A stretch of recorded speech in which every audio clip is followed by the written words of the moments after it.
وقت بچاؤ دستور بچاؤ کے عنوان سے۔ میری عزتدار ماں اور بہنوں، آپ جانتے ہیں کہ اللہ سبحانہ و تعالی قرآن کریم میں سورہ محمد کی آیت نمبر 6 میں یہ فرماتا ہے، جس کا ترجمہ علماء کرام نے کیا کہ اگر تم اللہ کی مدد کرو گے تو اللہ تمہاری مدد کرے گا اور اللہ تم کو اس راستے میں ثابت قدم رکھے گا۔ آپ اور ہم جانتے ہیں کہ مومن کو استقامت دین حق پر چلنے سے ملتی ہے، اور حضرت آدم علیہ السلام سے لے کر محمد مصطفیٰ صلی اللہ علیہ وسلم تک دین ایک ہی رہا، دین کے تقاضے بھی ایک ہی رہے اور دین کی دعوت بھی ایک ہی رہی۔ وہ ہے کہ اللہ کی وحدانیت کا اقرار اور انبیاء کی رسالت کا اقرار۔ اور میرے عزیز دوستوں اور بزرگوں، میری عزتدار ماں اور بہنوں، ہمارے اسلاف نے بڑے مصائب اور مشکلات کے سفر طے کر کے اس دین کو ہم تک پہنچایا۔ آپ جانتے ہیں کہ اگر کوئی دین اسلام کی تاریخ کا مطالعہ کرے گا تو یہ دین ہم کو سبزاروں سے یا گلزاروں سے چل کر نہیں ملا، یہ دین ہم کو صحراؤں اور کوثاروں سے چل کر ملا، یہ دین ہم کو کسی بادشاہ کے شیش محل سے نہیں ملا، یہ دین ہم کو احد، بدر و حنین اور کربلا کے جان بازوں سے ملا۔ اس دین کی بنیادوں میں اہل بیت کا خون شامل ہے۔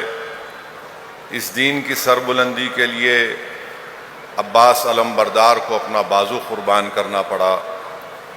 اس دین کی طاقت کے لیے، اس دین کے پیغام کو دنیا کے کونے کونے تک پہنچانے کے لیے آپ اور ہم نے دیکھا اور پڑھا کہ اس میں فاروق اعظم کی شہادت ہوئی، حضرت عثمان ذو النورین کی شہادت ہوئی، مولا علی حضرت علی کی شہادت ہوئی۔ تو میرے عزتدار ماں اور بہنوں، آپ اور ہم نے اللہ کے رسول صلی اللہ علیہ وسلم کی حدیث شریف کو سنا، جس میں رسول اللہ صلی اللہ علیہ وسلم نے ان مجاہدین کا ذکر کیا جو اس دین حق پر چلتے تھے۔ حدیث شریف میں آیا کہ ایک مرتبہ آقا دو عالم صلی اللہ علیہ وسلم نے فرمایا کہ ایک مرتبہ فرعون کے دربار میں ایک خاتون تھی جو فرعون کی بیٹی کے لیے مامور کر دی گئی تھی۔ وہ فرعون کے بیٹی کے بال میں کنگا کر رہی تھی اور کنگھی اس کے ہاتھ سے نیچے گر گئی، تو اس نے جھک کر جب اس کنگھی کو اٹھایا تو اس کی زبان سے یہ الفاظ نکلے کہ آمنت برب موسیٰ اور ہارون۔ فرعون کی بیٹی کو بڑا غصہ آیا، اس نے کہا کہ کیا تو میرے باپ کو اپنا خدا نہیں مانتی؟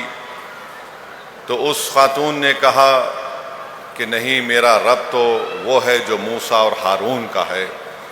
وہ جا کر اپنے باپ سے شکایت کرتی کہ ایک محل میں کام کرنے والی عورت ہے جس کو تمام آرام اور آسائش کی سہولتیں دستیاب ہیں، مگر وہ تجھے اپنا خدا نہیں مانتی۔ فرعون اس کو اپنے دربار میں بلاتا ہے اور اس سے پوچھتا ہے، بتا کیا تو مجھے خدا نہیں مانتی؟ تو اس خاتون نے بڑی اطمینان اور بہادری کے ساتھ جواب دیا کہ ہرگز نہیں، میرا رب وہ ہے جو موسیٰ اور ہارون کا ہے۔ فرعون حکم دیتا ہے کہ اس کو زمین پر لٹا کر اس کے ہاتھ اور پیر میں کیلے مار دیے جائیں۔ پھر اس سے پوچھتا ہے کہ بتا کہ تیرا خدا کون ہے؟ تو وہ بہادر خاتون کہتی ہے کہ آمنت برب موسیٰ اور ہارون۔ فرعون کے حکم پر اس خاتون کی ایک بیٹی کو لا کر اس کے سینے پر ڈال دیا جاتا ہے، اور فرعون یہ امید کرتا ہے کہ شاید اس کی ممتا جاگ جائے گی اور وہ مجھے اپنا خدا تسلیم کر لے گی۔ وہ بہادر خاتون پکار کر کہتی ہے کہ میں اپنی بیٹی کی تڑپتی لاش کو دیکھ سکتی ہوں، مگر میں اللہ کی وحدانیت سے انکار نہیں کر سکتی۔ اس خاتون کے سامنے اس کی بیٹی کو قتل کر دیا جاتا ہے۔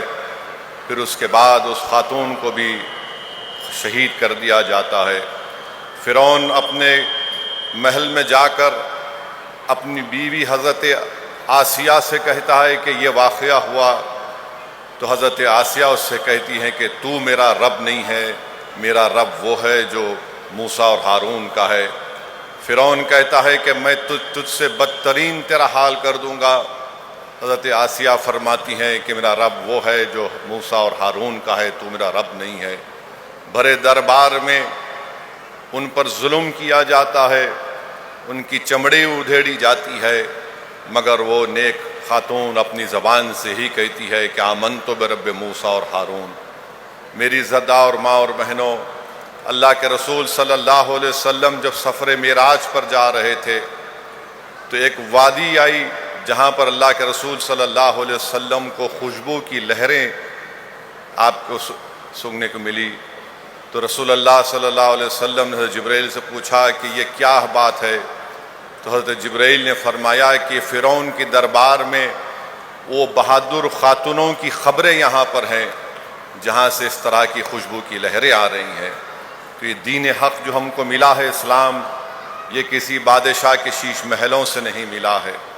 آپ اور ہم جانتے ہیں وہ ایک صحابی رسول کا واقعہ جن کا نام زبیر بن عوام ہے، جن کو اسلام قبول کرنے پر ان کے چچا خالد بن نوفل نے ان کو ایسی تکالیف دی کہ ان کو ایک چٹائی میں لپیٹ کر اس میں دھواں دے دیا گیا، اور اس کے باوجود بھی انہوں نے کہا کہ میں دین اسلام کو چھوڑنے والا نہیں ہوں۔ ان کے چچا ان سے کہتے تھے کہ چھوڑ دے اسلام کو، اور ان کو مارا گیا۔ انہوں نے دین اسلام کو نہیں چھوڑا۔ حضرت فاروق اعظم حضرت عمر بن خطاب کے پاس ایک خاتون کام کرتی تھی، آپ نے ابھی تک اسلام کو قبول نہیں کیا تھا۔ ایک کام کرنے والی خاتون کا نام حضرت لبینہ تھا۔ فاروق اعظم کو جب معلوم ہوا کہ انہوں نے اسلام کو قبول کر لیا تو عمر بن خطاب نے اس لبینہ سے کہا کہ تو اپنے آبائی دین کو چھوڑ کر اسلام کو قبول کر لی۔ پھر اس کو بے انتہا مارا، اور جب تھوڑی دیر کے لیے رک گئے تو حضرت فاروق اعظم نے اس سے کہا کہ میں اس لیے نہیں رکا ہوں، تجھ پہ رحم کرنے کے لیے تھوڑی دیر آرام کروں گا اور پھر تجھے ماروں گا۔ تو وہ خاتون حضرت لبینہ کہتی ہے کہ عمر، اس دل میں اللہ کی محبت سما چکی ہے، اس دل میں محمد صلی اللہ علیہ وسلم کی محبت سما چکی ہے، تم مارو یا جو کچھ کرتے کرو مجھے، میں اس دین کو چھوڑنے والی نہیں ہوں۔ حضرت لبینہ رضی اللہ تعالیٰ عنہ سے عمر بن خطاب رضی اللہ تعالیٰ عنہ پوچھتے کہ آخر کیا بات ہے کہ تو نے اس دین کو قبول کیا؟ تو نیک بخت خاتون ان سے مخاطب ہو کر کہتی ہے کہ تم کیسے ہو کہ تم اس خدا کی عبادت نہیں کرتے جو زمین و آسمان کا خالق ہے، تم اس کو اپنا معبود مانتے ہو جو اب تم اس کو ہاتھوں سے بناتے ہو۔ تو میری زدہ اور ماں اور بہنوں، یہ دین ہم کو ان لوگوں سے ملا، اور یہ خواتین کا جلسہ ہے۔ آپ جانتی ہیں کہ اس دین کے لیے سب سے پہلے اگر کسی نے اپنی جان کی قربانی دی تو حضرت سمیہ تھی، جن کو ابو جہل نے نیزہ مار کر شہید کر دیا تھا۔ تو یہ تاریخ ہمارے سامنے ہے، اور ہم امید کرتے ہیں کہ ہماری زدہ اور ماں اور بہنیں بھی ایک ہو کر متحدہ طور پر آل انڈیا مسلم پرسنل بورڈ کی جانب سے جو وقف بچاؤ دستور بچاؤ کی مہم کا آغاز کیا گیا ہے، آپ اس میں اپنا پورا تعاون پیش کریں گے۔ اور 25 تاریخ کے دن 25 مئی کے دن ایک پروگرام رکھا گیا ہے انسانی زنجیر کا، ہیومن چین کا۔ میری آپ تمام سے گزارش ہے کہ آپ لوگ اس میں شرکت کریے، اور جہاں کہیں بھی اگر آپ جو راستہ طے کیا جائے گا کہ کس جگہ پر کھڑے ہو کر ہم کو اس احتجاج کو کامیاب کرنا ہے، اگر آپ اس میں شرکت کر سکیں تو بہت اچھا ہے۔ اگر یہ نہیں ہو سکتا ہے تو کم سے کم آپ اپنے گھر کے سامنے اپنے افراد خاندان کے ساتھ، اپنے والد، اپنے شوہر کو، اپنی بچوں کو لے کر آپ اپنے گھر کے سامنے کھڑے ہو جائیے ہاتھ باندھ کر، تاکہ ہم دلی کی حکومت کو پیغام دے سکیں کہ ہم یہ قانون کو نہیں مانتے، یہ کالا قانون ہے جو بھارت کی آئین کے خلاف ہے، جو بھارت کے آئین کے فنڈامنٹل رائٹس کے خلاف ہے۔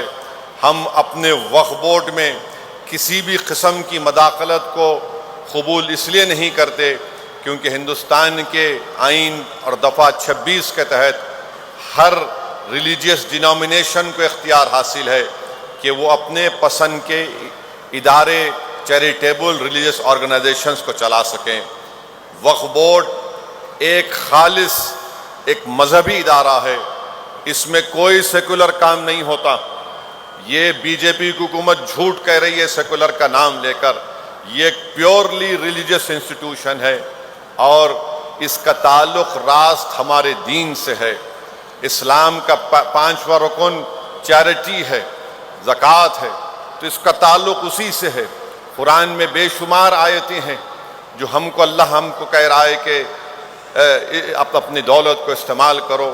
تو میری زدہ اور ماں اور بہنوں، یہ کالا قانون ہے جو ہماری مسجدوں کو، درگاہوں کو، خانقاہوں کو، ہمارے عاشور خانوں کو، امام باڑوں کو ہم سے چھیننے کے لیے بنایا گیا ہے۔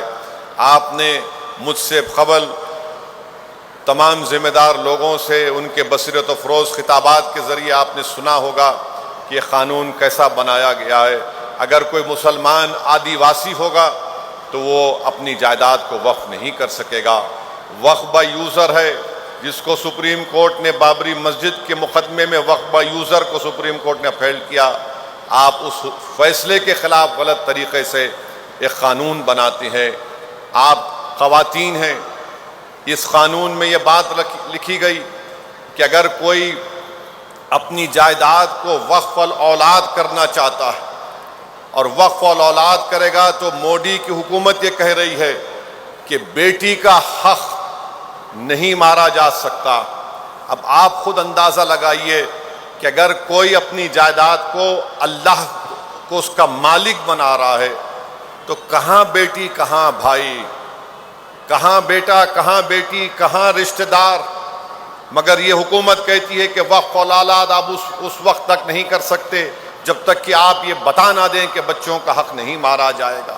یہ عجیب و غریب بات ہے کہ جائیداد میری ہے ہندوستان کی آئین کی سیکشن 300 کے تحت۔ یہ قانون ایسا بنا دیا گیا کہ جتنے مساجد ہیں پورے ملک میں آثار قدیمہ کے تحت اگر وہ پروٹیکٹڈ ہیں، اینشینٹ ہیں، تو اس کا مالک وقف نہیں رہے گا، اس کا مالک آثار قدیمہ بن جائے گا۔ آثار قدیمہ کے ایکٹ یہ کہتا ہے کہ اس جگہ کو جو آثار قدیمہ کے ماتحت ہے اس میں کوئی رد و بدل نہیں کیا جا سکتا اس کی تعمیراتی کام کر کے۔ ٹائٹل تو وقف بورڈ کے پاس رہے گی، مگر مودی نے کہہ دیا کہ نہیں، ٹائٹل مالک وقف بورڈ نہیں رہے گا، مالک بن جائے گا آثار قدیمہ۔ بتائیے آپ، یہ ظلم نہیں تو کیا ہے؟ پھر یہی تو سیکشن لایا گیا تھا جب لوک سبھا میں بحث ہو رہی تھی، اس دن اس ایمنڈمنٹ کو پیش کر دیا گیا۔ ہمارے ایک بھائی حمداللہ سعید کانگریس کے ایم پی ہیں، لکشدیپ کے ایم پی ہیں، آدیواسی ہیں، ان کے مرحوم والد 9 مرتبہ کے ایم پی تھے لوک سبھا اور راجیہ سبھا کے۔ اب آپ کہہ رہے ہیں کہ آدیواسی اپنی جائیداد کو وقف نہیں کرے گا، تو یہ اس طرح کے غلط قوانین بنا کر مسلمانوں سے ان کی جائیدادوں کو چھیننے کا کام کر رہی ہے۔ میں اس موقع پر ہمارے محب اللہ ندوی صاحب کا بھی شکریہ ادا کروں گا کہ ہم تمام اراکین نے مل کر اس پارلیمنٹ کی جوائنٹ ورکنگ کمیٹی میں بڑی محنتیں کی، بڑی جستجو کی، ہم نے پوری کوشش کی کہ ہم اپنے موقف کو سامنے رکھ سکیں۔ اسی لیے ہم نے اس جوائنٹ ورکنگ کمیٹی کی رپورٹ میں ہم نے اپنے ڈسنٹ رپورٹ کو بھی دیا ہے، میں نے دیا، مولانا محب اللہ ندوی صاحب نے دیا، اور مولانا محب اللہ ندوی صاحب رامپور کے ایم پی بھی ہیں اور پارلیمنٹ کے سامنے جو مسجد ہے اس کے امام بھی ہیں۔ یہ قانون یہ کہہ رہا ہے کہ پارلیمنٹ کے سامنے کی مسجد وقف کی نہیں رہے گی، گورنمنٹ کی پراپرٹی ہو جائے گی۔ آپ بتائیے، جس مسجد کا امام ایک ایم پی ہو، بحیثیت امام ان کا تقرر دلی وقف بورڈ نے کیا، یہ قانون یہ کہہ رہا ہے کہ ہم اس مسجد کو مسجد نہیں مانیں گے، گورنمنٹ کی پراپرٹی بنا دیں گے؟ کیسے کوئی خاموش بیٹھ سکتا ہے بتائیے آپ؟ یہ حکومت آستھا کی بات کرتی ہے کہ ہماری آستھا مسجد میں نہیں ہے، کہ ہماری آستھا درگاہوں میں نہیں ہے، کہ ہماری آستھا یتیم خانوں میں نہیں ہے جو وقف کر دیے گئے، کہ ہماری آستھا عاشور خانوں میں نہیں ہے، امام باڑوں میں نہیں ہے، عیدگاہ میں نہیں ہے۔ آخر کیوں اس طرح کا قانون بی جے پی حکومت نے بنایا؟ صرف مسلم دشمنی کی بنیاد پر۔ اس قانون سے وقف کی حفاظت نہیں ہوگی، اس قانون سے وقف کی آمدنی میں اضافہ نہیں ہوگا، اس قانون سے قابضین کو نہیں ہٹایا جا سکتا۔ مانے جو 12 سال سے قبضہ کر کے بیٹھا وہ مالک بن جائے گا، اور پورے ملک میں پروپیگنڈا بی جے پی والے کر رہے ہیں ایسا نہیں، سب جھوٹ ہے۔ یہ قانون صرف بنایا گیا مستقبل کو سامنے رکھ کر۔ اگر یہ قانون رہے گا تو یاد رکھیے آر ایس ایس کے پاس ایک لسٹ ہے جو ان کا ماننا یہ ہے کہ تاریخ کے کسی وقت میں مساجد نہیں تھے، کسی اور کی عبادت گاہ تھی۔ تو صرف ان کو کرنا یہ ہے کہ کلیکٹر کے پاس جا کر ایک درخواست دینا ہے کہ یہ مسجد نہیں ہے، اور کلیکٹر انکوائری آرڈر کرے گا۔ اس کے بعد سے جب تک انکوائری کی رپورٹ مکمل نہیں ہوتی وہ وقف کی جائیداد نہیں رہے گی۔ آپ سن کر کہہ رہے ہوں گے کیا بات کر رہے ہو، انکوائری پہ میں اپنی مسجد کو کھودوں گا؟ جی ہاں، اگر کلیکٹر کے پاس کوئی شکایت کرے گا تو انکوائری پر آپ مسجد کھودیں گے۔